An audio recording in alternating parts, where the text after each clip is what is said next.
Hello friends, and welcome to Escaping the Mouse with your host, me, Breck Roll. Alright, we are at day 2 of the Texas Ranger Memorial and Museum. So let's continue.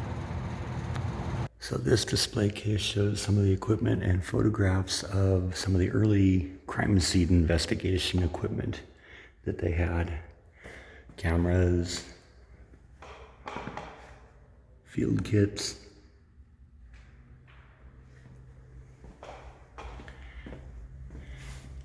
Looks like a tape recorder hooked up to a wristwatch. That's kind of cool. Yeah, it's not a tape recorder, it's a wire recorder. That's even cooler.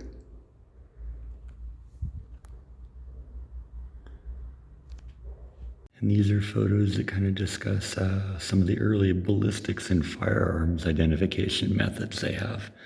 Kind of very similar to what they do today.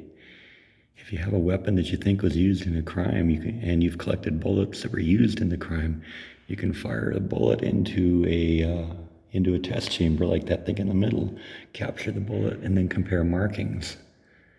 And then this display case deals with some of the more modern forensic equipment that they use.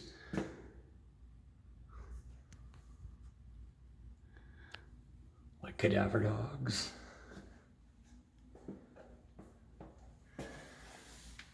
Facial recreation or facial reconstruction,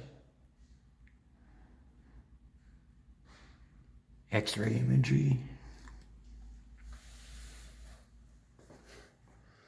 insects. You'd be surprised how often insects provide the clue to a case.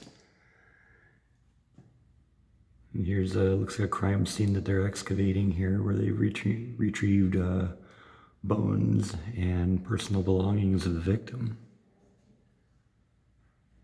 So this display case shows a number of different Texas Rangers over the years and some of their personal equipment, their badges, their weapons, and etc. Gotta get the glare out of the way sometimes here.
Guess we should have known they come to a Texas Rangers museum. You're going to see a lot of firearms. These are weapons that belong to individual Rangers.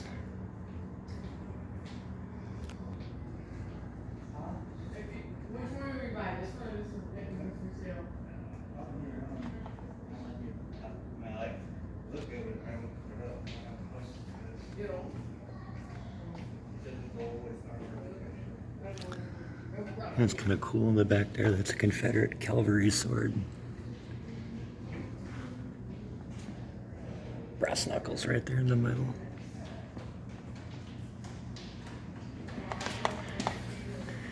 And a brand.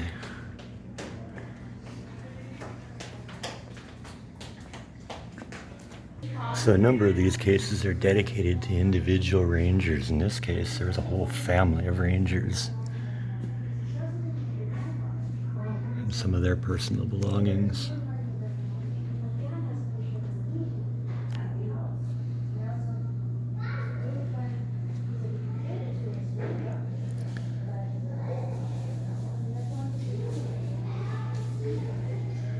Kind of like how today you have entire families that have whole families that are like in the military or law enforcement today. Yeah, that happened then too.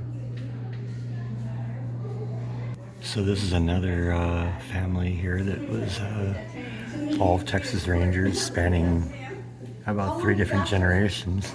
Because the earliest one I see was born in 1882 and the last one died in 2006. So yeah, this is another family. A display case of Jim Gear, who was a Texas Ranger. See, a lot of this is really just personal belongings. It's really kind of fun to see all this stuff. His saddle, his gun belt, handcuffs, brass knuckles.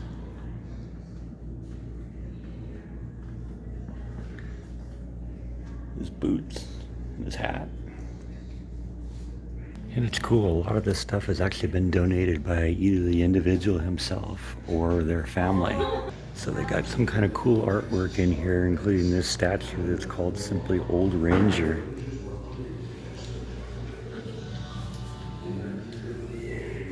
Looks like he's putting powder into his, preparing powder for his gun.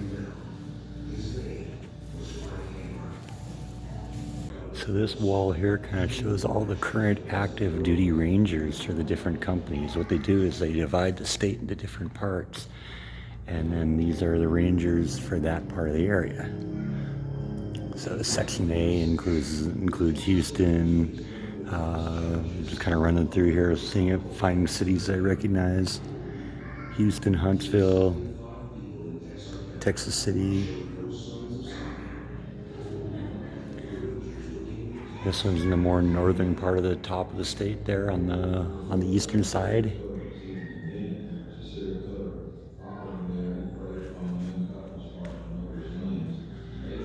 Up at the top of the state.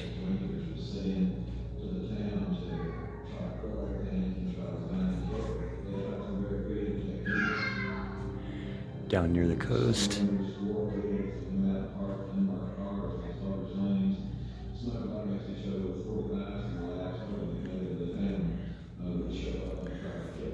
West side of the state.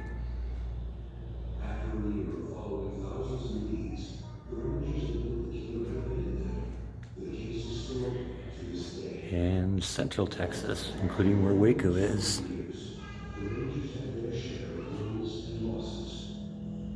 So this little part of the museum seems to be dedicated towards movies and entertainment, television, and that kind of stuff that involved the Texas Rangers, including a lot of pop culture.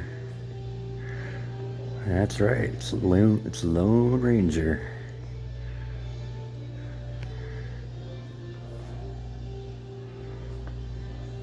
A lot of the stuff for kids.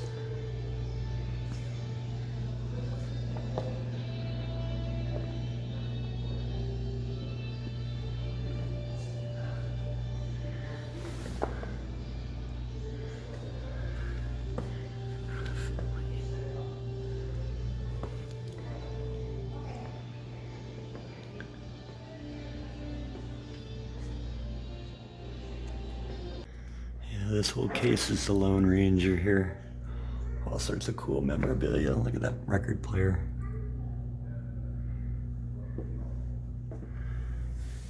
A Lone Ranger saddlebag. Just what every kid needs, right?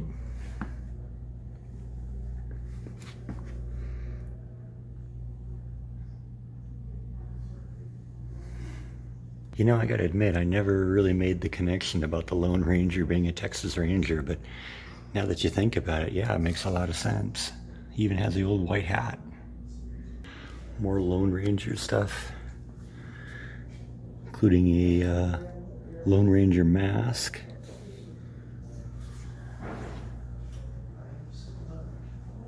I can't think of many kids in the 50s that wouldn't have wanted to have one of them. Even Lego got in on the deal. And yeah, I still can't escape them, can I? And of course, you can't do something about Texas Rangers in entertainment without discussing Walker, Texas Ranger. Obligatory thumbnail shot.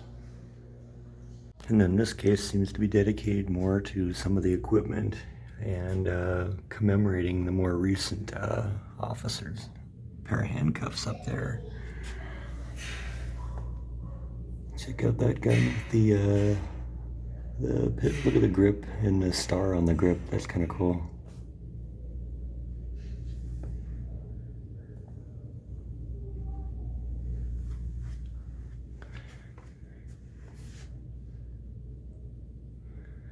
That's kind of more what we think of now when we think of police uniforms today. Gas masks, body armor. Unfortunately, that stuff's all needed today. Now this case seems to be dealing with the engraving on firearms, but look at the work on that. That's beautiful. And look at the butt of that one. It's like an eagle.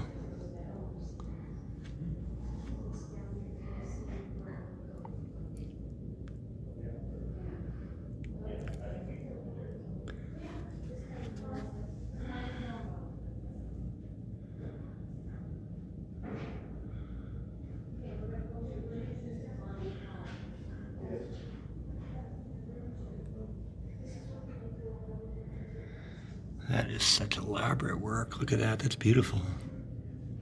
And the other side of this case.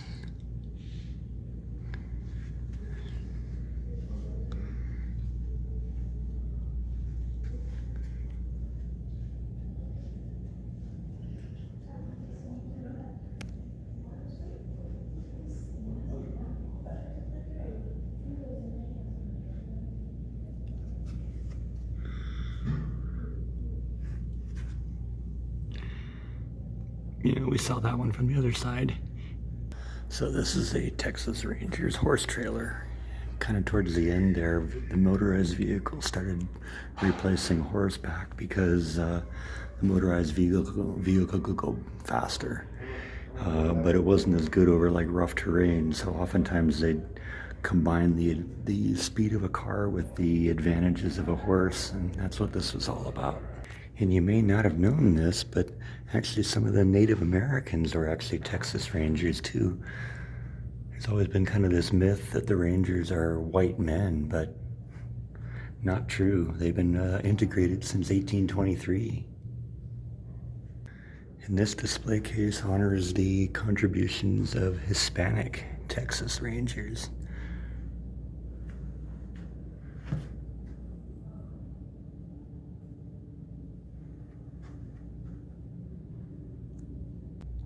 And this is the other side of that display case.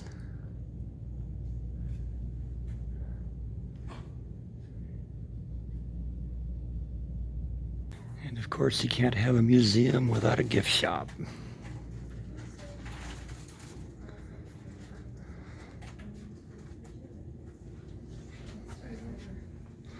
A lot of times gift shops like this are geared more towards kids, so it's kind of fun to see some different kind of stuff. All right, so that's really cool. That's a wind chime made out of shell casings. Yeah, you don't see one of those every day. Bunch of walking sticks, but I think that one my neighbor made me in California is nicer. It's a massive painting commemorating the Battle of Plum Creek.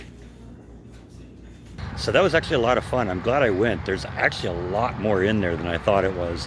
It was very, very interesting. If you ever get a chance to come check it out, you should definitely do that. So that is all I think that I have for today. I hope you enjoyed it. Thank you as always for watching, and I will see you next time on Escaping the Mouse. Good night.